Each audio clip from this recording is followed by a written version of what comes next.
இப்படி நாம சொர்க்கத்துக்கு போகணும், இந்த அருளை நாம அனுபவிக்கணும். நம்ம வீட்டுக்காரி அனுபவிக்க வேண்டாமா? நம்ம பிள்ளைங்க அனுபவிக்க வேண்டாமா? நம்முடைய எதிர்த்த வீட்டுக்கார அனுபவிக்க வேண்டாமா? நம்முடைய சொந்த பந்தங்கள் அனுபவிக்க வேண்டாமா? இந்த ஏக்கம் என்ன? இந்த ஏக்கம் இருக்கா இல்லையா? இந்த சிந்தனை இருக்கா இல்லையா? எப்ப நம்ம சொர்க்கம் போகணும், ரைட்டு, நீ ஈமான் கொண்டிருக்கிற அந்த அருளுடைய நிலையை ஓரளவுக்கு நீ புரிஞ்சிருக்கிற, உன்னுடைய மனைவி வேண்டாமா? உன் பிள்ளை வேண்டாமா? அப்ப மனைவி பிள்ளைங்க இவங்க எங்க போகணும்? அதனுடைய நிலை என்ன? உன்னுடைய நண்பர்கள், உன்னுடைய பழக்க வழக்கத்தில் உள்ளவர்கள், உங்களுடைய உறவுக்காரங்க, இவங்க எல்லாம் எங்க போகணும்? என்னைக்காவது யோசிச்சோமா? அதை யோசிங்க. குர்ஆன்லயும் அப்படித்தான் பல்வேறு இடங்கள்ல திரும்ப திரும்ப அல்லாஹ் சொல்லி காட்டுகிறான். நம்பிக்கை கொண்டவர்களே, உங்களையும் உங்களுடைய குடும்பத்தார்களையும் நரக நெருப்பில இருந்து பாதுகாத்துக் கொள்ளுங்கள். நீ மட்டும் சொர்க்கம் போனா பத்தாதப்பா, உன் புள்ள உன் பின்னால வரணும், உன்னுடைய மனைவி உன்னோடு வரணும், உன்னுடைய தகப்பன், உன்னுடைய தாயி, உன்னுடைய அக்கா, உன்னுடைய தங்கச்சி, உன்னுடைய மச்சான், உன்னுடைய மாமா, அத்தனை பேரும் குடும்பத்தோடு சொர்க்கத்துக்கு போகும். அது மறுமையில போய் கதறி ஒண்ணு புண்ணியம் இல்ல. என் புள்ள என் புள்ள என் புள்ள அப்படின்னு மறுமையில சொல்லி ஏதாவது புண்ணியம் உண்டா? நூஹ் நபியுடைய புள்ளைய அல்லாஹ் காப்பாத்த மாட்டேன்ட்டான். என் புள்ளங்கிறாங்க நூஹ் நபி, காப்பாத்து காப்பாத்து அப்படின்னு சொல்லும்போது அல்லாஹ் சொல்ற, இன்னும் லைசமினாலி, உன் புள்ளையா? உன் புள்ளனா இஸ்லாத்துக்கு வந்திருக்கணுமே. அப்ப அவனுடைய ஈமானும் இல்ல, இஸ்லாமும் இல்ல, எப்படி உன் புள்ள நீ சொன்ன? நூஹ் நபிக்கே இந்த நிலைனா, நாளைக்கு நம்ம புள்ள நம்ம கண்ணு முன்னாலே அல்லாஹ் காப்பாத்தணும், நரகத்துக்கு அல்லாஹ் இழுத்துட்டு போனான்னா, மாணவர்கள் இழுத்துட்டு போனாங்கன்னா என்ன நிலை? கொஞ்சம் யோசிச்சு பாருங்க. அந்த பிள்ளைகளுக்கு தானே உலகத்துல இவ்வளவு கஷ்டப்படுறோம் சம்பாத்தியம் பண்ணுவதற்கு. எதுக்கு என் புள்ள கஷ்டப்படக்கூடாது? ஒவ்வொரு ஆளும் இந்தியாவில் இருந்தட்டும் அல்லது வெளிநாட்டுக்கு போகட்டும், எவ்வளவு கஷ்டப்பட்டு எவ்வளவு சிரமப்பட்டு ஒரு 10 ரூபாய் சம்பாதிக்கிறோம். எதுக்கு? தான் வயிற்றுக்கு கொடுக்காம இருந்தாலும் தான் புள்ள பட்டு நடக்க கூடாது. அதுக்கு தானே அவன் மேல ஒரு எறும்பு கடிக்க விட மாட்டோம், ஒரு ஈ உட்காரத்துக்கு விட மாட்டோம். அவனுக்கு ஒரு சின்ன காய்ச்சல் வந்தா ஏதோ நமக்கு காய்ச்சல் வந்த மாதிரி அப்படியே பதவதிச்சு போயிடுறோம். இது குடும்பத்தில், உலகத்தில். ஆனா அவன் நரகத்துக்கு இழுத்துட்டு போகும்போது ஏதாவது செய்ய முடியுமா? இந்த ஏக்கம் ஏன் இல்ல? இந்த வெறி ஏன் இல்ல? நீ மட்டும் சொர்க்கம் போன்னு நினைக்கிறிய, உன் பிள்ளைய வந்து சொர்க்கம் போன்னு நினைக்க வேண்டாமா? உன் குடும்பத்தார்கள் சொர்க்கம் போன்னு நினைக்க வேண்டாமா? உன்னுடைய உறவுக்காரர்கள், அக்கம் பக்கம் எல்லாரும் சொர்க்கம் போன்னு ஏன் நீ நினைக்கல? இந்த ஏக்கம் நம்ம இடத்தில் இருக்கும் என்றால், யாரு சொன்னா என்ன, சொல்லாம இருந்தா எனக்கு என்ன, அணைப்பு இருந்தா என்ன, இல்லாம போனா எனக்கு என்ன, என் குடும்பத்துக்கு தௌஹீதை நான் சொல்லியே தீர்வேன். அதுல வெறியாக இருக்கும். அஸ்ஸலாமு அலைக்கும் வரஹ்மத்துல்லாஹி வபரகாத்துஹு. கண்ணியம் நிறைந்த சகோதரர்களே, இந்த நேரத்தில் ஏகத்துவமும் எமது ஏக்கமும் என்று ஒரு தலைப்பு எனக்கு வழங்கப்பட்டு இருக்கிறது. எதற்காக வேண்டி என்றால், இந்த ஜமாத்தில் நாம் இருந்து பயணிப்பதற்கு என்ன காரணம்? அந்த காரணத்தை முதலில் நாம் தெரிந்து கொள்ள வேண்டும்.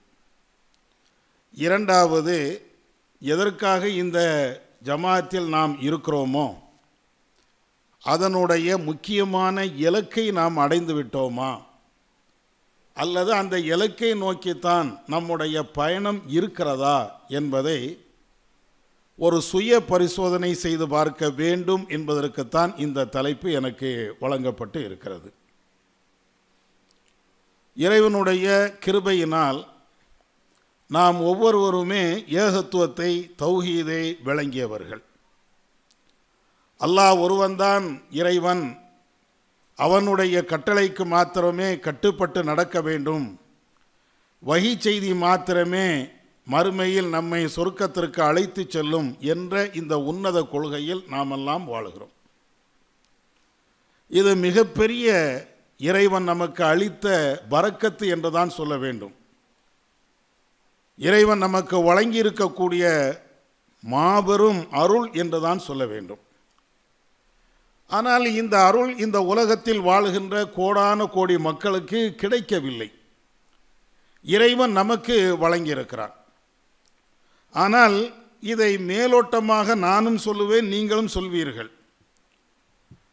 யதார்த்த நிலை என்னவென்று நம்முடைய ஆழ் மனதில் இந்த கருத்தை பதிவு செய்து ஒரு பின்னோக்கி சென்று பார்த்தோம் என்றால், என்ன பெரிய அருள், இதில் என்ன பெரிய அருள் இருக்க போகிறது என்ற நிலைதான் ஒவ்வொரு ஆளுடைய உள்ளத்திலையும் எங்காவது ஒரு இடத்தில் இருக்கும். ஈமான் கொண்டு இருக்கிறோம், மிகப்பெரிய ஒரு அருளை நாம் சுமந்து கொண்டு இருக்கிறோம் என்றால் இதனுடைய மதிப்பு இந்த உலகத்தில் நமக்கு தெரியாது. இதனுடைய யதார்த்தமான மதிப்பு ஓரளவுக்கு புரிந்து கொண்டு தௌஹீதில் இருந்தாலும் இது எந்த அளவுக்கு மதிப்பு மிக்கது, எந்த அளவுக்கு உயர்வானது, எந்த அளவுக்கு இறைவனுடைய அருளை பெற்றுத்தரக்கூடியது என்ற அந்த யதார்த்தத்தை நாம் புரிய போவதில்லை. ஏன்? இது உலகம் சார்ந்த ஒரு விஷயம் அல்ல. உலகத்தில் ஒரு தொழிலை செய்கிறோம், ஒரு உதவியை செய்கிறோம், அல்லது வேறு ஏதாவது ஒரு வேலையை செய்கிறோம், அதற்கு கூலி 1,00,000 ரூபா தருகிறார்கள் என்றால் அந்த மதிப்பு நம்ம கண்ணு முன்னால் தெரியுது. அதனால இந்த வேலையை செய்வோம் அப்படின்னு இறங்குவோம். ஆனால் இந்த ஈமான் என்ற அருள் என்பது, அதனுடைய உண்மையான மதிப்பு, உண்மையான அருள் என்பது உலகத்தில் நம்மால் புரிந்து கொள்ள முடியலதான். அதனால தான் இறைவன் மறுமையில் நடக்கக்கூடிய அந்த விஷயங்களை நமக்கு எடுத்து சொல்கிறான். இப்போ இந்த அருள் என்பது மிகப்பெரிய அருள் என்பதை குர்ஆனுடைய வசனத்தில் இருந்து நாம் படிக்கும்போது உணர்ந்து கொள்ளலாம். அல்லாஹ் அஸ்-ஸுமர் என்று சொல்லப்படுகின்ற 39வது அத்தியாயத்தில் 68 வசனத்தில் இருந்து 74 வசனம் வரையிலையும், அந்த வசனத்தை நீங்கள் தொழுகையில் கூட சில சகோதரர்கள் இமாம் ஓதும்போது நீங்கள் செவியேற்றிருப்பீங்க. ஆனால் இப்போ அந்த வசனத்தை ஒருக்க அர்த்தத்தோடி படித்து பாருங்கள். ஈமானுடைய அருள் அது எவ்வளோ பெரிய மகத்துவம் அப்படிங்கிறது நம்மளுக்கு தெரியும். அல்லாஹ் சொல்கிறான், وَنُفِخَ فِي الصُّورِ فَصَعِقَ مَنْ فِي السَّمَاوَاتِ وَمَنْ فِي الْأَرْضِ إِلَّا مَنْ شَاءَ اللَّهُ. சூர் ஊதப்படுகின்ற அந்த நேரத்தில் இந்த வானத்தில் மற்றும் பூமியில் இருக்கக்கூடிய அத்தனை பேர்களுமே மயக்கமுற்று விழுவார்கள், இறைவன் நாடியவர்களை தவிர. பின்பு 2வது முறையும் சூர் ஊதப்படும். ஃபைதாகும் கியாமுன் யன்துரூன். அப்பொழுது அவர்கள் அத்தனை பேர்களுமே பார்த்தவர்களாக எழுந்து நிற்பார்கள் அப்படின்னு சொல்லிட்டு அல்லாஹ் அந்த வசனத்தில் இந்த உலகம் அழிக்கப்படுகின்ற அந்த சூழலை அல்லாஹ் அப்படியே கொண்டு வரான். அடுத்து அல்லாஹ் சொல்லுவான், வ அஷ்ரகத்தில் அர்லு பின் நூரி ரப்பிஹா வ உதியல் கிதாப் வ ஜீ பின் நபியீன வ ஷுஹதா வ குலிய பைனஹும் பில் ஹக். இந்த உலகம் அழிக்கப்பட்டு மறுமையிலே அனைத்து மனிதர்களும் நிப்பாட்டப்பட்டு அவர்களுக்கு மத்தியிலே ஆதாரங்கள், இந்த உலகத்தில் செய்த நன்மை தீமை ஏடுகள் அவர்களுக்கு முன்னால் வைக்கப்பட்டு நபிமார்கள், சுஹதாக்கள், நல்லடியார்கள் இவர்கள் அத்தனை பேர்களுமே அங்கு கொண்டு வரப்பட்டு இவர்களுக்கு மத்தியில் கொஞ்சம் கூட அநியாயம் செய்யப்படாமல் தீர்ப்புகள் அளிக்கப்படும் அப்படிங்கிறான். ஒஃபியத்து குல்லு நப்சின் மா அமிலத் ஒஹுவ ஆலமு பிமா யஃபாலூன். ஒவ்வொரு மனிதனும் இந்த உலகத்தில் என்னென்ன காரியத்தை செய்தார்களோ அதற்கு தக்கவாறு அங்கே கூலி கொடுக்கப்படுவார்கள். நன்மை செய்தவர்களுக்கு நன்மை என்ற அடிப்படையிலே கூலி வழங்கப்படும், தீயது செய்தவர்களுக்கு தீய கூலிகள் வழங்கப்படும். இதையெல்லாம் அல்லாஹ் சுருக்கமாக இந்த வசனத்தில் அல்லாஹ் சொல்லி காட்டுகிறான். பல்வேறு இடங்களில் உலகம் எப்படி அழிக்கப்படும், மனிதர்கள் எப்படி எழுப்பப்படுவார்கள் என்பதை பல்வேறு இடங்களில் அல்லாஹ் திரும்ப திரும்ப சொல்கிறான். விசாரணை எப்படி நடைபெறும், ஒவ்வொரு மக்களை நாம் எப்படி அழைத்து வருவோம், ஏடுகள் எந்த கையில் கொடுக்கப்படும் என்பதையெல்லாம் அல்லாஹ் பல்வேறு இடங்களில் பல்வேறு கோணங்களில் திரும்ப திரும்ப அல்லாஹ் சொல்கிறான். இந்த வசனத்தில் ரத்தின சுருக்கமாக உலகம் அழிக்கப்படுதல், விசாரணை நடத்தப்படுதல், நபிமார்கள், நல்லவர்கள், கெட்டவர்கள் இவர்கள் அனைவர்களுமே ஒரு இடத்தில் ஒன்று திரட்டப்படுதல், அவர்களுக்கு மத்தியில் நீதமான அடிப்படையில் தீர்ப்பு வழங்கப்படுதல் அப்படின்னு அல்லாஹ் சொல்லிட்டு அடுத்து சொல்கிறான் பாருங்க. வசீகல்லதீன கஃபரு இலா ஜஹன்னம ஸுமரா ஹத்தா இதா ஜாஊஹா வ ஃபுத்திஹத் அபுவாபுஹா. காஃபிர்கள் நரகத்தை நோக்கி கூட்டம் கூட்டமாக ஓட்டி செல்லப்படுவார்கள். எல்லாத்திற்கும் அந்த தீர்ப்புகள் அளிக்கப்பட்டதற்கு பின்னால் நல்லவர்கள் கெட்டவர்கள் என்று பிரிக்கப்பட்டு கெட்டவர்கள் அத்தனை பேர்களுமே நரகத்திற்கு அவர்கள் ஓட்டி செல்லப்படுவார்கள். கடைசியாக நரகத்தை அவர்கள் வந்து அடைகின்ற பொழுது நரகத்தினுடைய வாசல்கள் அனைத்தும் திறக்கப்படும். வகாலலஹும் ஹஸனத்துஹா. அப்பொழுது அந்த நரகத்தினுடைய காவலாளிகள் நரகவாசியிடத்தில் கேட்பார்கள், அலம் ஏத்திக்கும் ருசுலும் மின்கும், உங்களிடத்தில் தூதர்கள் வரவில்லையா? எத்துருன அலைக்கும் ஆயாத்தி ஒப்பிக்கும், உங்களுடைய இறைவனுடைய வேத வரிகளை அவர்கள் உங்களிடத்தில் படித்து காட்டவில்லையா? வ யுந்திரூனக்கும் லிகா யோமிக்கும் ஹாதா, இப்படிப்பட்ட ஒரு நாள் இப்படியெல்லாம் நடக்கும் இதையெல்லாம் நீங்கள் சந்திக்க நேரிடும் என்றெல்லாம் அந்த இறை தூதர் உங்களுக்கு எச்சரிக்கை செய்யவில்லையா என்றெல்லாம் அந்த நரக காவலாளிகள், அந்த வானவர்கள் இந்த மக்களிடத்திலே கேட்பார்கள். அதற்கு அவங்க சொல்லுவாங்க, காலு பலா ஒலாக்கின் ஹக்கத்து கலிமத்துல் அதாப் அலல் காஃபிரீன். ஆமா, எல்லாமே சொன்னாங்க, வேத வரிகள் எங்களுக்கு அனைத்தையும் சொல்லத்தான் செய்தது, ஆனாலும் இறைவனுடைய வார்த்தைகள் முந்திவிட்டது, காஃபிர்களுக்கு தீயவர்களுக்கு இந்த கேடுதான் என்று இறைவன் சொல்லி காட்டுகிறான். கீழே அதற்கு பின்னால் அந்த காஃபிர்களுக்கு சொல்லப்படும், உதுஹுலு அபுவாப ஜஹன்னம் ஹாலிதீன ஃபீஹா ஃபபிஸ மஸ்வல் முத்தகப்பிரீன். நீங்கள் அத்தனை பேர்களுமே நிரந்தரமாக இந்த நரகத்திலே நுழைந்து விடுங்கள் என்று அவர்களுக்கு சொல்லப்படும். கொஞ்சம் யோசிச்சு பாருங்க, மர்மையினுடைய நிலை என்பது எப்படிப்பட்ட நிலை. அங்கே இப்படிப்பட்ட மிக மோசமான ஒரு நிலையில்தான் அத்தனை மக்களும் அங்கே கொண்டு வரப்படுகிறார்கள். இது கெட்டவர்களுக்கு உள்ள நிலை. அதை தொடர்ந்து அல்லாஹ் வசீகல்லதி நத்தகவ் ரப்பஹும் இலல் ஜன்னா சுமரா, தங்களுடைய இறைவனை அஞ்சி பயந்து இந்த உலகத்தில் வாழ்ந்தார்களே இவர்கள் நல்லடியார்கள் சொர்க்கத்தின்பால் கூட்டம் கூட்டமாக அழைத்து செல்லப்படுவார்கள். ஹத்தா இதா ஜாவூஹா ஓ ஃபுத்திஹத் அபுவாபுஹா, அந்த நேரத்தில் சொர்க்கத்தினுடைய வாசல்கள் அவர்களுக்காக திறக்கப்படும். வ காலலஹும் ஹசனத்துஹா சலாமுன் அலைக்கும், அப்பொழுது அந்த சொர்க்கத்தினுடைய காவலாளிகள் இந்த மக்களிடத்தில் நன்மக்களிடத்தில் சொல்வார்கள், சலாமுன் அலைக்கும், உங்களுக்கு சாந்தி உண்டாகட்டும். அவர்கள் கெட்டவர்கள் வருகின்ற பொழுது நரகத்திற்கு காவலாளிகள் சலாமுன் அலைக்குன்னா சொல்ல மாட்டாங்க, ஏண்டாங்க வந்து தொலைஞ்ச, எதுக்கு நீங்க வார, ஏன் உனக்கெல்லாம் புத்தி இல்லையா, நம்ம கேட்பமா இல்லையா, ஏண்டாங்க வந்த, உனக்கு அறிவு இல்லையா, புத்தி இல்லையா, யாரும் உனக்கு நல்ல செய்திகள்னா சொல்றதுக்கு ஆளே வரலையா என்ற ரீதியில் அந்த வானவர்கள் கேட்பாங்க. இங்க நல்லடியார்கள் அங்கே வருகின்ற பொழுது, அந்த சொர்க்கத்துக்கு வருகின்ற பொழுது வரவேற்பே ஒரு அற்புதமாக இருக்கும்.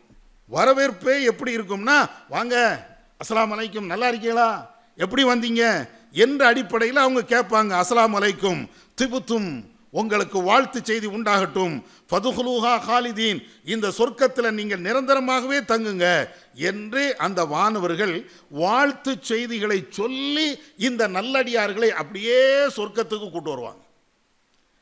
அந்த காட்சியை அப்படியே கொஞ்சம் கற்பனை பண்ணி பாருங்களேன்.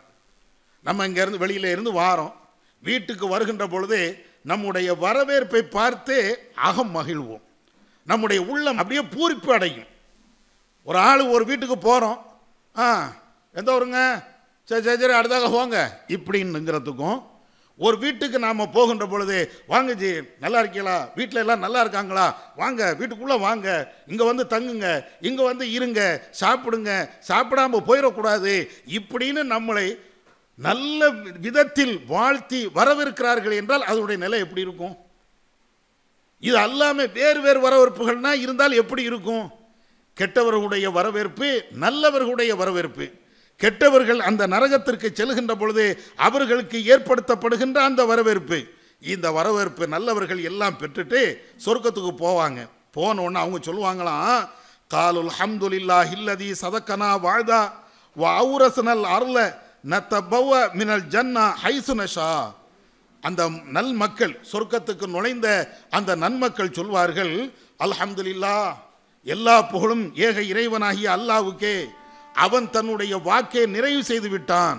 ஏன்னா அல்லாஹ் தானே சொர்க்கம் இருக்குதுன்னா, அல்லாஹ் தானே நரகம் இருக்குதுன்னா, அப்ப நல்லடியார்களுக்கு சொர்க்கம் இருக்குது என்று இறைவன் சொன்ன அந்த சொர்க்கத்தில் உங்களை நுழைக்க செய்வோம் என்று சொன்ன அந்த இறைவன் தன்னுடைய வாக்கை அவன் நிறைவேற்றி விட்டான். இந்த பூமியை நல்ல பூமியாக, சொர்க்க பூமியாக எங்களுக்கு அவன் தந்து இந்த சொர்க்கத்தில் நாங்கள் விரும்பியவாறு நடப்பதற்குண்டான ஒரு வாய்ப்பையும் தந்தான். அஜ்ருல் ஆமிலீன், அமல் செய்யக்கூடிய மக்களுக்கு இதுதான் அற்புதமான ஒரு கூலி என்று இறைவன் இந்த வசனத்தில் சொல்றான். இந்த வசனத்தில் மீண்டும் ஒரு முறை படிச்சு பாருங்க. நல்லவர்களுடைய நிலை, கெட்டவர்களுடைய நிலை ரெண்டையும் அல்லாஹ் தொடராக அப்படியே சொல்றான். நல்லவர்களுடைய நிலை என்ன? நல்லவர்கள் அவங்க சொர்க்கத்தில் இன்பமாக நல்ல அற்புதமாக அழைக்கப்பட்டு அந்த சொர்க்கத்துக்குள்ள போவாங்க. கெட்டவர்கள் அவங்களுக்கு கடுமையான சொற்கள் பேசப்பட்டு நீ நரகத்துக்கு போ என்று அந்த நரகத்தை நோக்கி இழுத்து செல்லப்பட்டு அதில் கிடப்பாங்க.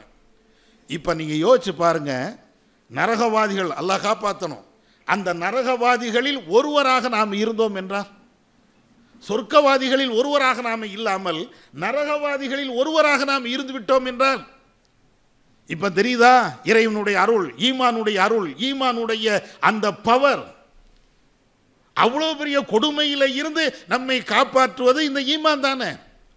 இந்த ஈமான் என்ற அந்த அற்புதமான அல்லாஹ்வுடைய அருள் தானே.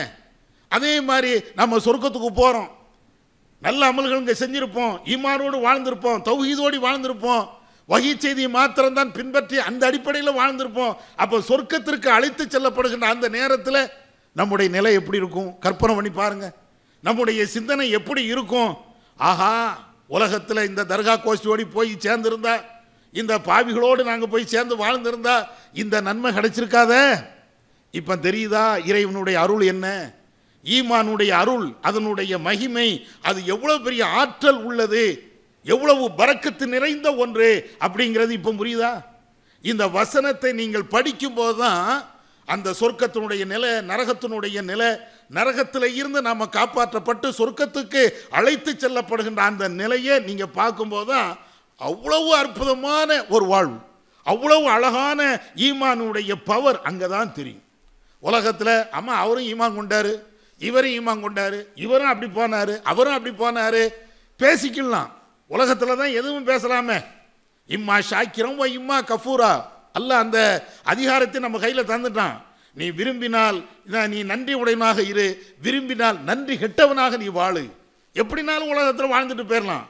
ஃபமன் ஷா ஃபல் யூமின் ஒமன் ஷா ஃபல் யக்புர்.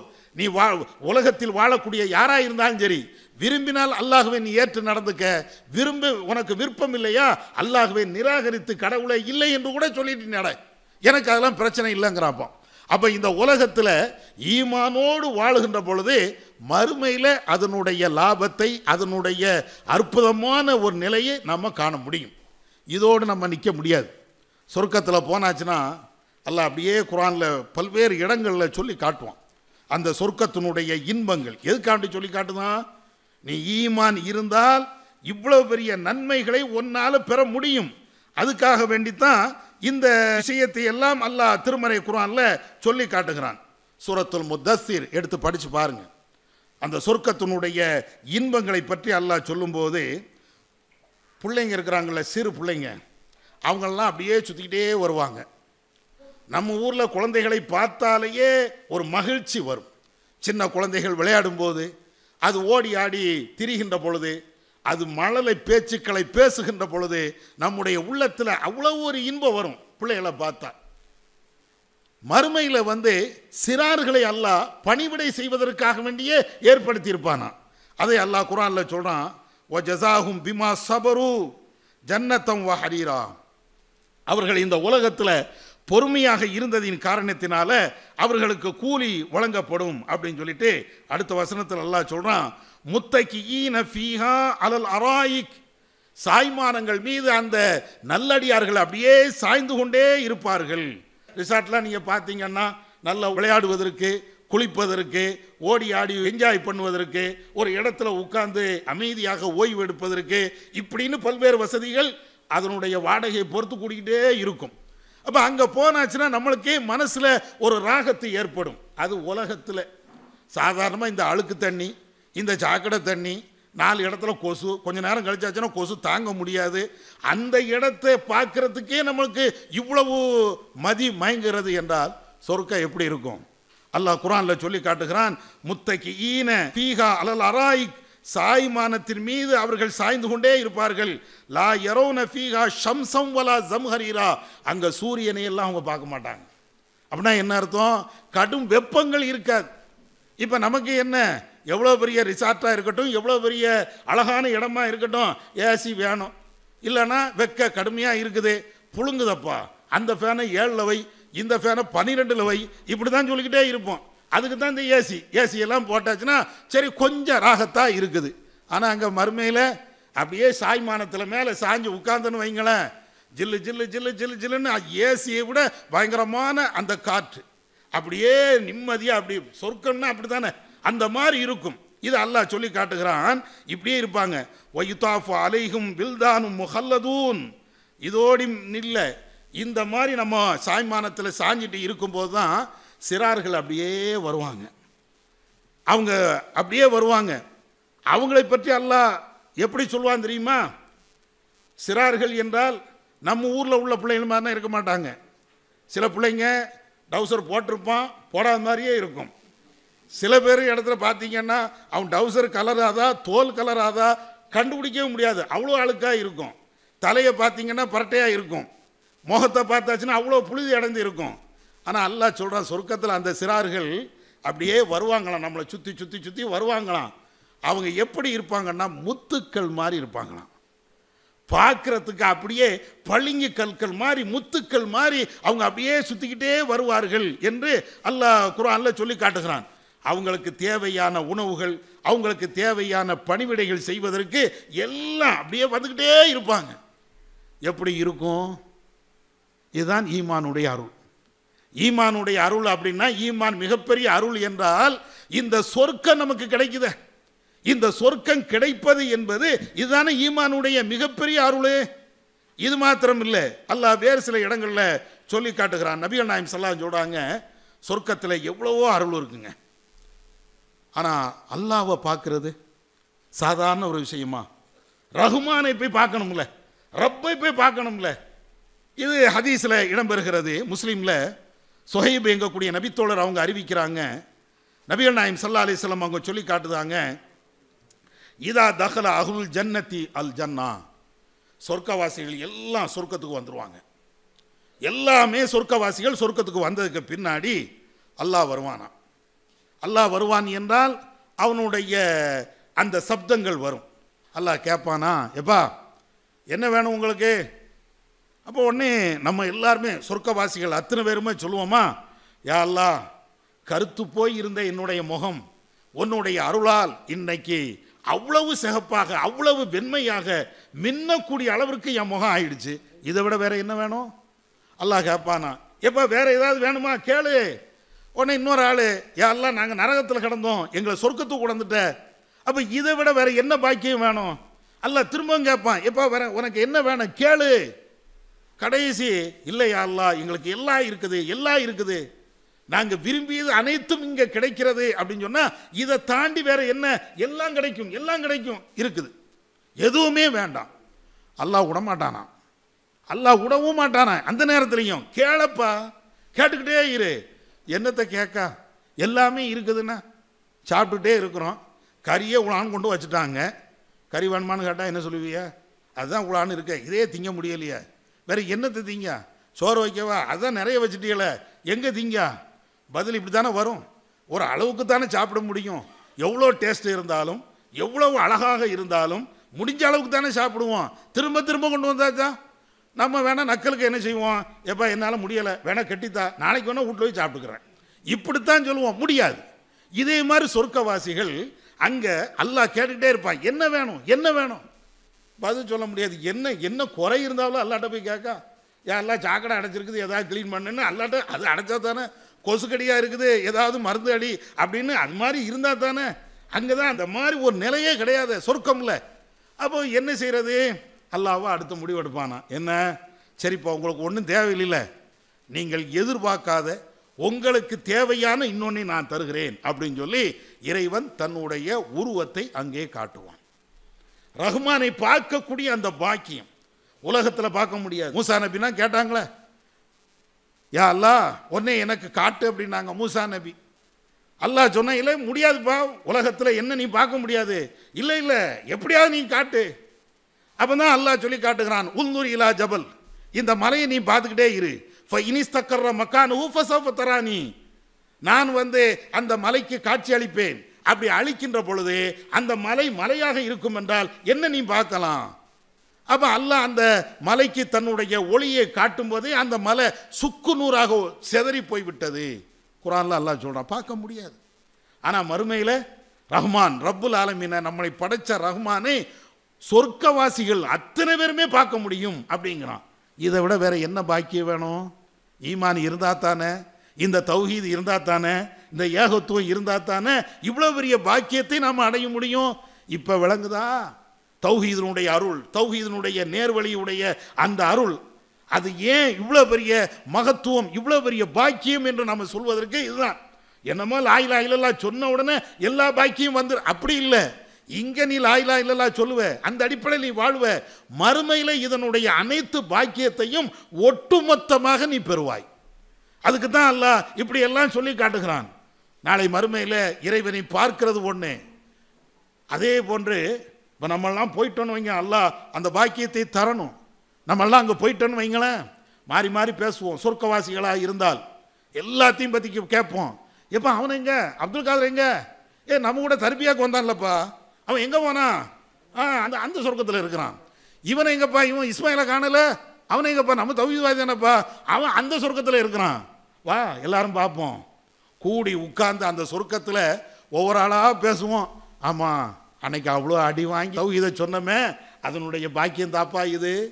எல்லாரும் திட்டான், உலகமே திட்டுச்சு, அத்தனை பேரும் அடித்தான், உதச்சான், தனி மர்க்கஸை உருவாக்கி 4 பேருக்கு ஏகத்துவத்தை சொன்னமே, அதனுடைய வெளிப்பாடு இது. சொர்க்கத்தில் இந்த உலகத்தில் நடந்தது எல்லாத்தையும் அப்படியே பேசும்.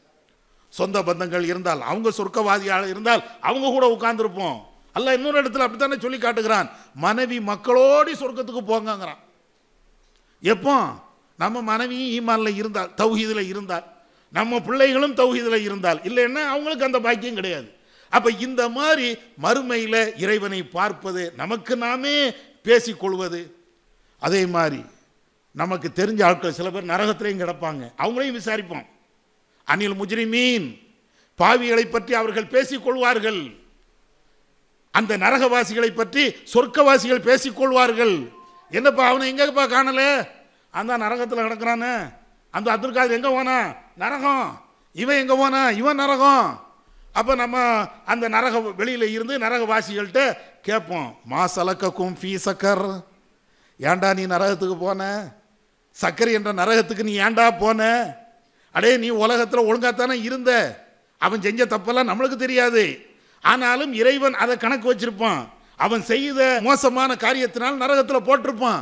அப்போ நம்ம போய் கேட்பாங்க, என்னப்பா ஏண்டா சக்கரை என்ற நரகத்துக்கு வந்த, அப்போ தான் அவன் சொல்லுவான், என்ன சொல்லுவான், நாங்கள் ஏழைகளுக்கு உணவு கொடுக்கல, நாங்கள் தொழாமை இருந்தோம், ஒக்குன்னா நகூலு மால் ஹாயிலீன், இந்த உலகம் உலகம் உலகம் அப்படின்ட்டு எவன் தான் இருந்தானோ, இந்த உலகத்தினுடைய இன்பத்தில் எவையெல்லாம் சுத்தினானோ அவனோடு சேர்ந்து நாங்களும் மோசமாக போயிட்டோம்.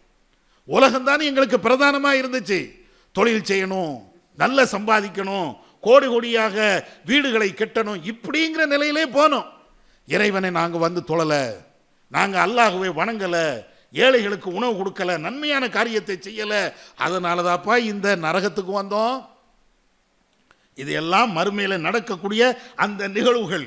நரகவாதிகளை பற்றி பேசுவோம், சொர்க்கவாசிகளை பற்றி பேசுவோம், நல்லடியார்களை பற்றி பேசுவோம். இன்னும் சொல்ல போனால் இன்னும் சிறப்பான நல்லடியார்களாக இருந்தால் சுஹதாக்களோடு நபிமார்களோடு இருக்கக்கூடிய பாக்கியம். நல்லடியார்களுக்கு இந்த பாக்கியத்தையும் அல்லாஹ் வழங்குறான், நபிமார்களோடு இருக்கக்கூடிய அந்த பாக்கியத்தையும் அல்லாஹ் வழங்குவான். இப்படி ஏராளமான செய்திகள். இதெல்லாம் எதுக்கு?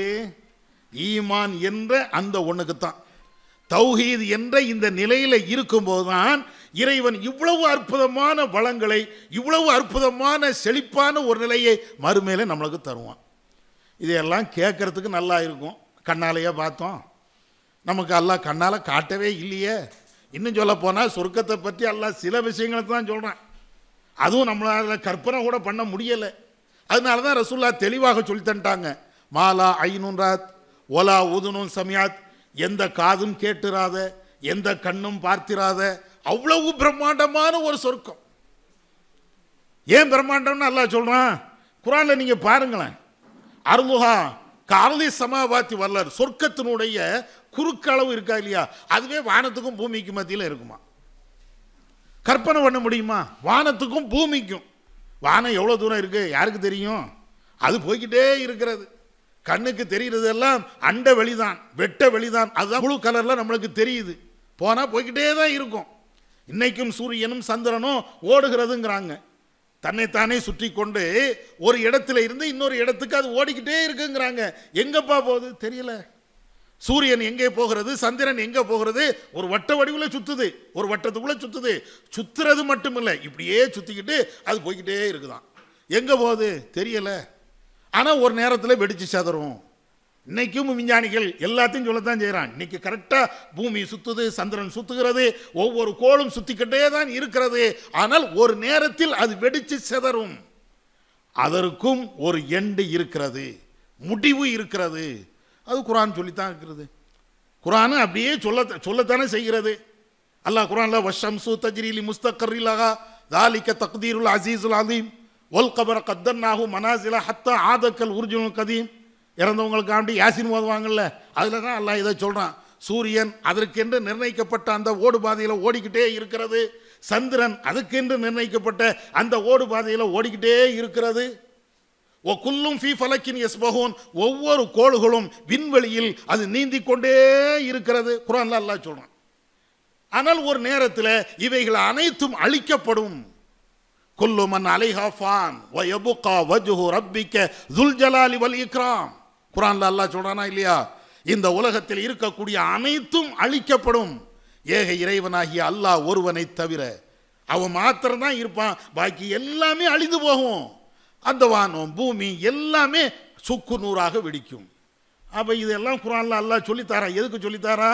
இந்த உலகம் அழியும்பா, இன்னொரு உலகத்தை நான் உருவாக்குவேன், அதில் தான் சொர்க்கம் நரகம் எல்லாமே வரும் என்று ஏக இறைவன் சொல்லுகிறான்.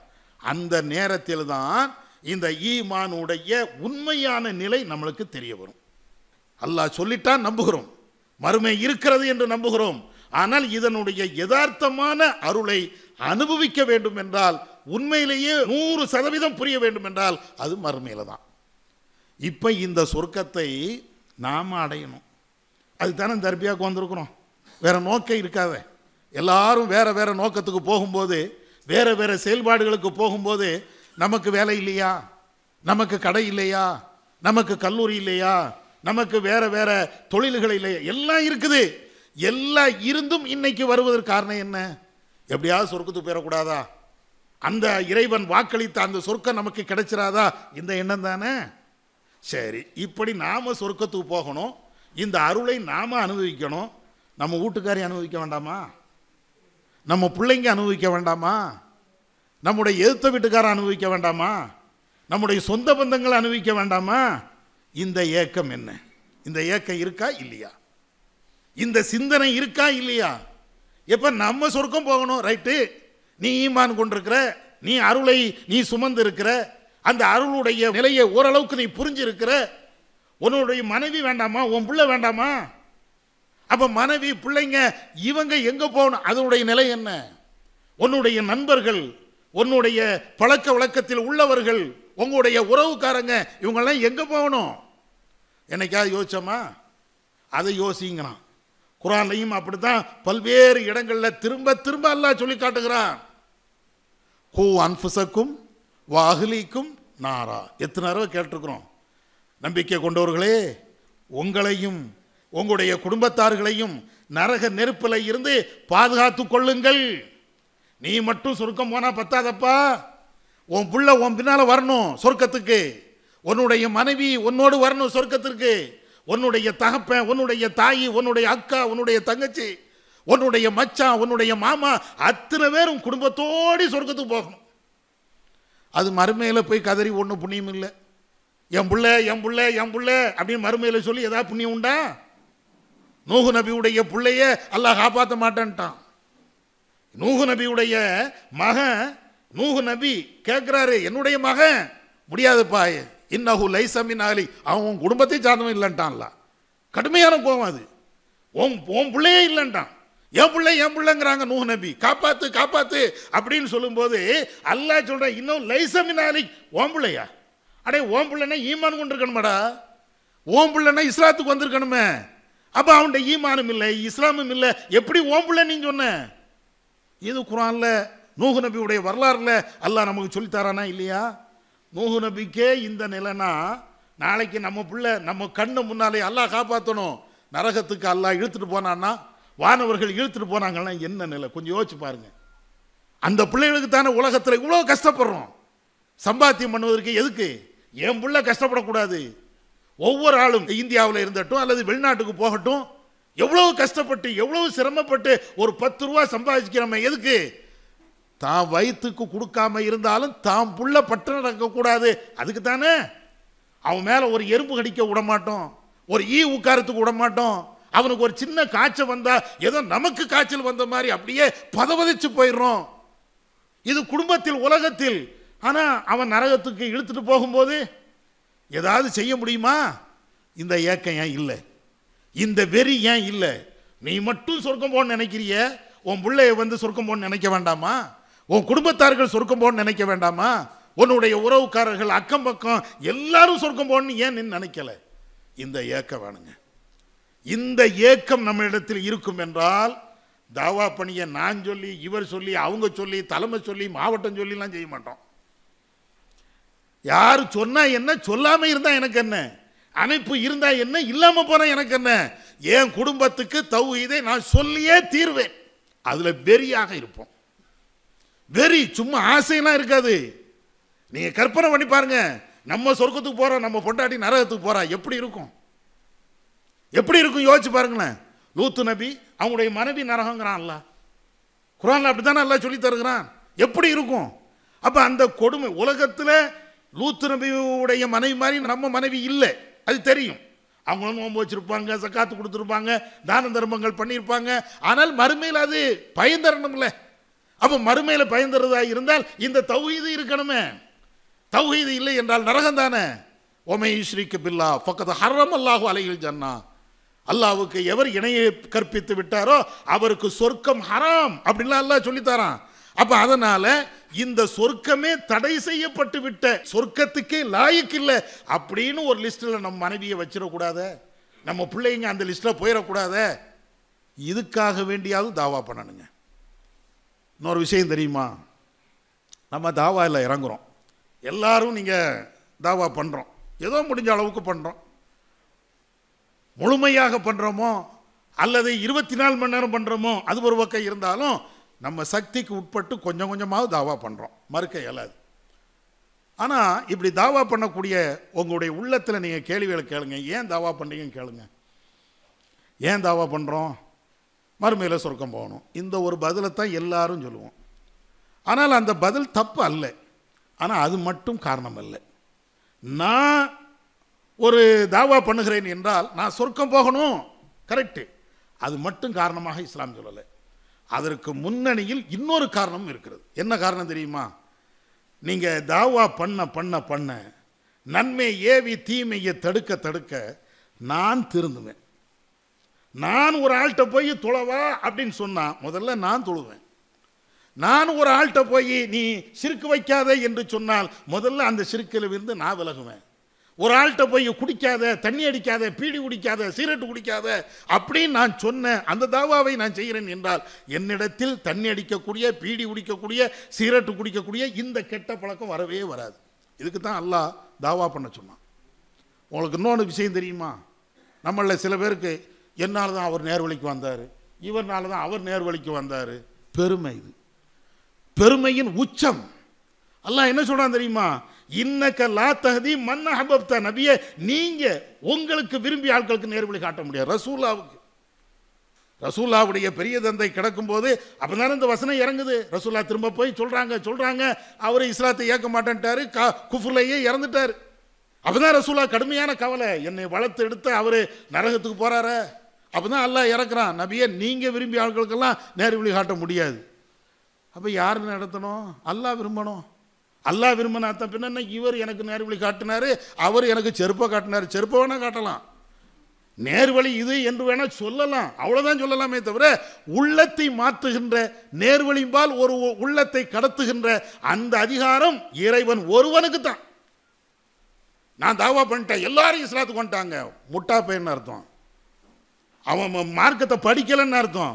நான் தாவா பண்ணனா வரல, அல்லாஹ் சொன்னதை நான் செஞ்சேன், அவ்வளவுதான். அவன் இஸ்லாத்துக்கு வந்தான்னா அது அல்லாஹ் நேர்வழி காட்டினான், அல்லாஹ் அவனுடைய உள்ளத்தை மாற்றினான். அது இறைவனுடைய ஆற்றல். யாருக்கும் நம்ம நேர்வழினா காட்டணும். இன்னைக்கும் சில தௌஹீத்வாதிகள்ட்ட அந்த எண்ணம் இருக்குங்க, அவரால் தான் நான் தௌஹீதுக்கு வந்தேன், இவரால். என்ன அல்லாஹ் உனக்கு வஹி அனுப்புனானா? இவரால் தான் நீ தௌஹீதுக்கு வந்தங்கிறது அல்லாஹ் உனக்கு சொன்னானா? இவரால் தான் எனக்கு நேர்வழி யாரு சொன்னப்பா? ஏன் நேர்வழி காட்டினது இறைவன். அதற்கு காரணமாக யாருனாலும் இருக்கலாம். ஒரு கழுத கூட இருக்கும், ஒரு பாவி கூட இருப்பான். அதனால ஒன்றும் இல்லை. ஒண்ணுமே இல்லாமல் இருந்தா கூட அல்லாஹ் நேர்வழி காட்டுவான்.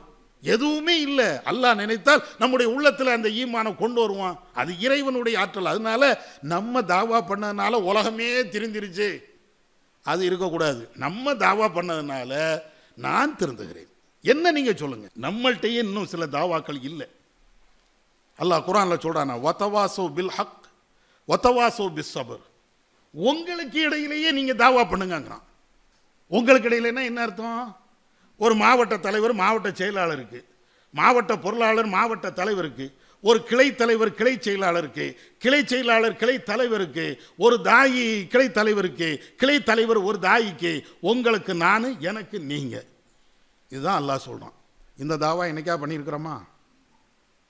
இந்த தாவானா என்ன மைக்கு பிடிச்சி பேசுறது இல்லை. நீங்கள் சுபுவுக்கு போறீங்க, என்னைக்காவது செயலாளருக்கு ஃபோனை போட்டு தலைவர் எப்பா சுபுவுக்கு போகிற நீ வாரியான்னு கேட்டிருக்கீங்களா? பக்கத்து வீடாக இருந்தால் கதவு தட்டியிருக்கீங்களா? தொலை போகும்போது யாரையாவது கூப்பிட்ருக்கீங்களா? அணக்கம் இல்லாமல் தொழுதுட்டு அணக்கம் இல்லாமல் வந்துடுவோம். ஏன்? சரி, அவர் தொலைன்னா அவர் தொழுதுட்டு போகிறாரு, நமக்கு என்ன? ரெண்டாவது இன்னொன்று என்ன, இப்படி நாம் டெய்லி அவரை கூப்பிட்டா அவரும் நம்மளை கூப்பிட்டுருவார்ல. நம்ம ஒரு நாள் இல்லைன்னா ஒரு நாள் படுத்து தூங்கும்போது கதவை தட்டிட்டா என்ன செய்ய? அதனால நீனும் என் கதவை தட்டாத, நானும் உன் கதவை தட்ட மாட்டேன். நீனும் என்னை தொலை கூப்பிடாத, நானும் உன்னை தொலை கூப்பிட மாட்டேன். நமக்குள்ள எழுதி கொள்ளப்படாத ஒரு ஒப்பந்தம். நிறைய மர்கஸ் இன்னைக்கு தூங்கிட்டு இருக்கு. மர்கசுகள் தூங்குதா கேட்டா என்ன சொல்றோம்? இல்லை நான் தூரமா இருக்கிறேன். அப்புறம் எதுக்கு மர்கஸ் கட்டினேன்? தூரமா இருந்தா எதுக்கு மர்கஸ் உனக்கு? அல்லாஹ் மறுமையில கேட்க மாட்டானா? ரப்பு கேட்க மாட்டானா?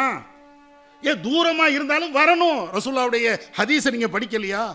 நபியுடைய காலகட்டத்தில் சஹாபாக்கள் கேட்குறாங்க, அல்லாஹ்வின் தூதரே, நாங்க மதீனாவுடைய ஓரத்தில் இருக்கிறோம், கிட்டத்தட்ட 7-8 கிலோமீட்டர் தாண்டி அங்கே லாஸ்ட்ல இருக்கிறோம். அதனால டெய்லி பள்ளிவாசலுக்கு வர்றதுக்கு சிரமமாக இருக்குது. அதனால எங்கள் வீட்டை அங்கே வச்சுட்டு இங்கே புதுசாக ஒரு வீடு கட்டி, மஸ்ஜித் நபவிக்கு பத்தியில் ஒரு வீடை கட்டி அங்கே வந்துடுறோம். ரசூலுல்லாஹ் என்ன சொன்னாங்க? சரிப்பா, நீ நல்ல காரியத்தை செய்கிறேன்னு சொன்னாங்க, உன் வீடு அங்கேயே இருக்கட்டும். நீ எவ்வளோ தூரத்தில் இருந்து வாரியோ ஒவ்வொரு எட்டுக்கும் ஒரு நன்மை எழுதப்படுகிறது, ஒவ்வொரு எட்டுக்கும் ஒரு தீமை உனக்கு அளிக்கப்படுது. நீ தூரத்தில் இருந்தே வாப்பா, நடந்து வா. ரசூலுல்லாஹ்வுடைய காலத்தில் பைக் இல்லை, ரசூலுல்லாஹ்வுடைய காலத்தில் இதை மாதிரி நவீன வாகனங்கள் கிடையாது. ஒட்டகம் இருந்திருக்கும், குதிரை இருந்திருக்கும், அவ்வளோதான். முடிஞ்சா அதில் வந்திருப்பாங்க, இல்லைன்னா நடந்துதான். ஆனால் ரசூலுல்லாஹ் ஒவ்வொரு தூரத்தில் இருந்து வருவதற்கு அவ்வளவு நன்மைங்கிறாங்க. நீங்கள் லோருக்கு 2 கிலோமீட்டர்ல இருந்து அல்லது 1 கிலோமீட்டர் வைப்போமே, 1 கிலோமீட்டர் தூரமாக நடந்து வாரிய, 1 கிலோமீட்டர் தான் நடந்து வாரிய, ஒவ்வொரு எட்டுக்கும் ஒரு நன்மை ஒரு தீமை அளிக்கப்படுதுன்னா எவ்வளோ ஒரு பாக்கியம் அது. அப்போ இதையெல்லாம் காரணமாக காட்டிட்டு, ஏப்பா சுபுவுக்கு வரல தூரமாக இருக்குது, ஏப்பா லுஹருக்கு வரல அது அதை விட தூரமாக இருக்குது, ஏப்பா அசருக்கு வரல அது இன்னும் பயங்கரமாக தூரமாக இருக்குதுன்னு இது ஒரு சப்பக்கட்டு காரணத்தை சொல்லிக்கிட்டு இருந்தோம்னா நம்மள்கிட்ட என்ன தௌஹீத் இருக்குது? தௌஹீதை பற்றி உள்ள ஏக்கம் எங்கே இருக்கிறது? இந்த ஏக்கம் வேண்டாமா? பள்ளிவாசலை கட்டி வச்சிருக்கிறோம், நம்ம தொழலைன்னா வேறு யார் தொலை வருவா? வரணும் சகோதரர்களை, மாற்றணும். கண்டிப்பாக வெளியூருக்கு போயிட்டோம், வேற எங்கேயாவது வேலை நிமித்தமாக வெகு தூரம் போயிட்டோம், அப்போ வரணும்னு இஸ்லாம் சொல்லவே இல்லை. ஆனால் ஊரில் தான் இருக்கிறோம், ஏன் பள்ளிவாசலுக்கு வரல? ஏன் பள்ளிவாசலுக்கு வரல கேளுங்க. அல்லாஹ் அப்படித்தான் சொல்றான், வத்தவாசோ பில் ஹக். உனக்கு மத்தியிலே நீ தாவா பண்ணு, உனக்கு மத்தியிலே இதை நீ எடுத்து சொல்லிக்கிட்டே இரு. அல்லாஹ் அதை திரும்ப திரும்ப சொல்லிக்கிட்டே இருக்கிறான். அப்படின்னா தான் நமக்கு மத்தியில் ஒரு அந்யோன்யம் வரும். நான் ஒரு தப்பு பண்ணாலும் நீங்கள் அதை கண்டிப்பீங்க, அந்த தப்புல இருந்து விலகக்கூடிய ஒரு வாய்ப்பு அல்லாஹ் உங்கள் மூலமாக எனக்கு தான். வருமா வராதா? இல்லை அவர் இப்படி இவர் இப்படி எவராக இருந்தால் என்ன, ஏன் தொலை வரலன்னு நம்ம எத்தனை நண்பர்களை நக்கல் அடிக்கிறோம், தமாஸ் பேசுகிறோமா இல்லையா? ஏன் தொழுகைக்கு வரலன்னா ஏன் அந்த தமாஸ் எங்கே போச்சு கேளுங்க, தமாஸா கேளுங்க. என்னப்பா அப்துல் காதர் பாய் என்ன நேற்று காணலை, எங்கே மதினால போய் தொலை போயிட்டு எவ்வளோ தெரியுதுன்னா அப்படின்னு கேளுங்க. வரட்டும், என்னடா இப்படி கேட்டான் கோவப்படட்டும், ஒன்றும் தப்பு ஒன்றும் கிடையாது. நீங்கள் சாராயம் குடிக்க கூப்பிடல, தண்ணி அடிக்க கூப்பிடல, விபச்சாரத்துக்கு கூப்பிடல, அல்லாஹ் அழைத்த அந்த தொழுகையின் பக்கம் நீங்கள் அழைக்கிறீங்க, ஏன் சொல்லக்கூடாது? கேட்டு பாருங்க. இதானே தாவா? ஒவ்வொரு ஆளும் நீங்க கேட்டு பாருங்க. ஏன் காணல? சில பேர் உண்மையிலேயே உடம்பு சரியில்லைன்னா வராமல் இருப்பாங்க. அப்பந்தான் அவர் வராமல் இருக்கிறது, ஓ இன்னைக்கு அவர் காய்ச்சலாக தான் வரல, போய் நலம் விசாரிப்போம், அந்த நன்மை கிடைக்கும். அல்லது வேற ஏதாவது காரணம், நம்ம மேலே கோவப்பட்டுட்டு கூட சில பேர் நம்ம மேலே உள்ள கோவத்தில் பள்ளிவாசலுக்கே வராமல் இருப்பாங்க. போய் பார்ப்போம், ஏங்க பள்ளிவாசலுக்கு வரல? அது தலைவர் சரியில்லைங்க, அதுதான் பள்ளிவாசலுக்கு வரல. அந்த குற்றச்சாட்டு நியாயம் இல்லை. இருந்தாலும் சரி, என்ன பிரச்சனை, வா பேசுவோம், நமக்குள்ள பேசுவோம். என்ன பிரச்சனை, வா பள்ளிவாசலுக்கு வாப்பா, என்ன 4 அடினாலும் அடிச்சுக்க, என் மேலே தானே உனக்கு கோபம், அடிச்சுக்க, ஆனால் தொலை வராமல் இருந்துடாத. நீங்கள் சொல்லி பாருங்க, இந்த தாவாவை நீங்கள் எடுத்து பாருங்க. சுபஹானல்லாஹ், இதுதான் தாவா. இது எங்கேயோ போய் நிற்கும். நம்மையும் நம்முடைய குடும்பத்தார்களையும் நண்பர்களையும் அத்தனை பேர்களுமே அற்புதமான அந்த சொர்க்கத்தில் நம்மை நுழைய செய்யும். அதனால இந்த தாவாவை பொறுத்த மட்டில் என்ன விதமான தாவாக்கள் இருக்கிறதோ எல்லா தாவாவையும் கையில் எடுக்கணும். நோக்கம் ஒன்றே ஒன்று தான், அவன் சொர்க்கம் போயிடணும், நரகம் போயிடக்கூடாது. நம்முடைய மனைவி பிள்ளைங்க எல்லாம் இறைவனுடைய அருளால் சொர்க்கம் போயிடணுமே தவிர நரகத்துக்கு ஒரு ஆளும் போயிடக்கூடாது. அதில் முழு கவனம் இருக்கணும். இந்த கவனத்தை நீங்கள் எடுத்து பாருங்க. இந்த சிந்தனையை உங்களுடைய மனசில் நீங்கள் ஆழமாக பதிய வச்சு பாருங்க. இன்ஷா அல்லாஹ் மிகப்பெரிய மாற்றம் ஏற்படும். தாவா பண்ணுங்க, தாவா பண்ணுங்க. தாவா பற்றி என்னன்னு தெரியணும்ல, அதனுடைய நன்மைகள் என்னன்னு தெரியணும்ல. அது தெரிஞ்சால் தானே நான் தாவா பண்ணுவேன். அதனால் இதை தெரிந்து கொண்டு நம்முடைய தாவாக்களை வீரியப்படுத்துவோம். தாவா என்பது நான் திரும்ப திரும்ப சொல்கிறேன், நம்மை நாமே செம்மைப்படுத்துவதுதான். நீங்கள் என்னைக்கெல்லாம் தாவா பண்ணுறீங்களோ அன்னைக்கு இந்த கொள்கையில் கரெக்டாக போய்கிட்டே இருப்பீங்க. தாவா விட்டு நீங்கள் விலகி பாருங்கள், எல்லா பண்புகளும் தீமையான பண்புகளும் நம்மள்கிட்ட ஒன்றொன்னா வந்துக்கிட்டே இருக்கும். நீங்கள் தாவாவை கரெக்டாக பண்ணிக்கிட்டே இருந்தீங்கன்னா தீமைகள் நம்மள்கிட்ட வர்றதுக்கு யோசிக்கும். நீங்கள் தாவாவை விட்டு விட்டீர்கள் என்றால் என்ன காரணமாக இருக்கட்டும், நீங்கள் விட்டுட்டீங்கன்னா அந்த தீமைகள் ஒன்றன் பின் ஒன்றாக நம்மள்கிட்ட வந்துக்கிட்டே இருக்கும். எடுத்த எடுப்பில் சிறுக்கெல்லாம் பண்ணிட மாட்டோம். எடுத்த எடுப்பில் ஒரு வரதட்சணை கல்யாணத்தில் தான் போய் கலவுக்குவோம், பெரிய தப்பா அப்படின்ட்டு போயிடுவோம். அதுக்கடுத்து பாத்தியா அவன் ஓதுறாப்பா எனக்கு என்ன அப்படின்னு அங்கே பாத்தியா ஓதுவோம், இங்கே உட்காந்துருப்போம். அதுக்கடுத்து அவன் அங்கே மொழுது போயிட்டு இருப்பான், என்ன செய்ய, சரி சரி அப்படின்ட்டு மொழுது ஆதரிக்கும். இப்படி தான் போவோம். கடைசி தர்காவுக்கும் நம்ம வீட்டுக்காரியே போவா, பின்னால் நம்ம தான் காரில் கூட்டு போவோம். எங்கே போய் நிற்கிது தெரியுதா? இது தாவாவை விட்டால் இந்த நிலை தான். அல்லாஹ் காப்பாற்றணும். அதனால் எல்லா விதத்திலையும் இந்த தாவாவை மேற்கொள்வோம். அதே மாதிரி முக்கியமான ஒரு விஷயத்தை புரிஞ்சுக்கிடுங்க. நிர்வாகம் செய்யக்கூடிய எல்லாருமே மனுஷன், நானாக இருந்தாலும் சரி நீங்களாக இருந்தாலும் சரி. மனுஷன்னா என்ன இருக்கும், ஒரு கூடுதல் குறவு இருக்கும். இவர் மாவட்ட தலைவர், அவற்ற ஒரு கூடுதல் குறவு இருக்கும். இவர் மாவட்ட செயலாளர், அவற்ற ஒரு இன்னும் கூடுதல் குறவு இருக்கும். எல்லாத்தையும் கிளை தலைவர், கிளை செயலாளர், உறுப்பினர்கள் எல்லாத்தையும் மனுஷங்கிற அடிப்படையில் ஏதாவது தவறுகள், சின்ன தவறு ஏதாவது ஒன்று இருக்கும். ஏதாவது பேசிடுவாங்க, ஏதாவது ஒன்று இருக்கும். மனுஷன் தானே, எல்லாம் இருக்கும். இதை வைத்து கொண்டு தாவாவை விடக்கூடாது. தலைவர் அப்படி பேசிட்டார, பேசினா உனக்கு என்ன, தாவா பண்ணு, தலைவருக்கு பண்ணுறியா அல்லாவுக்காண்டி பண்ணுறியா, கேள்வி அப்படி வைக்கணும். தாவா என்பது அல்லாவுக்காக வேண்டியா மனுஷனுக்காக வேண்டியா? மனுஷனுக்காக வேண்டி இல்லை. அல்லாஹ் வா போய்கிட்டே இருப்போம். அவர் பேசுனது அல்லாட்ட போய் சொல்லிட்டு போறாரு. அல்லது நிர்வாகம் சார்ந்த விஷயமா இருந்ததுன்னா நிர்வாகத்தில் சொல்லி அதை என்ன ஏதுன்னு கேட்போம். ஆனால் தாவாவே விட்டுறக்கூடாது. எந்த காலத்திலையும் தாவா விட்டுறக்கூடாது. 5 நேரம் பள்ளிவாசலுக்கு வருவது, 5 நேரம் தொழுகையை கடைபிடிப்பது, இதில் இருந்து நன்மையான காரியங்களை செய்வது, எதிலையும் நம்ம சோட பெறக்கூடாது.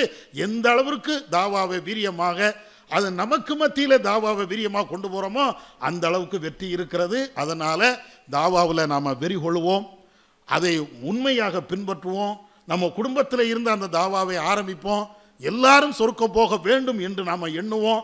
எல்லோருக்கும் அல்லாஹ் நேர்வழி காட்ட வேண்டும் என்ற அந்த பிரார்த்தனையை செய்வோம். அத்தனை மக்களுக்கும் இந்த ஏகத்துவத்தை செய்தியை நாம் கொண்டு செல்வோம். நம்மளுக்கு மத்தியில் இருக்கக்கூடிய சஞ்சலங்கள், சலசலப்புகள், மனித தவறுகள் இவைகள் அனைத்தும் கால் தூசிக்கு சமம் அப்படின்னு நாம் எடுத்துக்கொண்டு நம்முடைய இலக்கு மறுமை, நம்முடைய நோக்கம் மறுமை, அந்த சொர்க்கத்தை அடைய வேண்டும். அதற்காக வேண்டி உலகத்தில் எவ்வளோ பெரிய சிரமங்கள் இருந்தாலும் அதை சகித்துக் கொள்வோம். எவ்வளோ பெரிய பிரச்சனைகள் இருந்தாலும் அதையும் சகித்துக் கொள்வோம். தாவா தாவா என்பதே நம்முடைய லட்சியமாக இருந்து பாடுபடுவோம். வல்ல அல்லாஹ் நம்ம கேட்டதின் அடிப்படையில் செயல்பட அவன் அருள் செய்வானாக. வாஹிர் தவானா அல்ஹம்துலில்லாஹி ரப்பில் ஆலமீன்.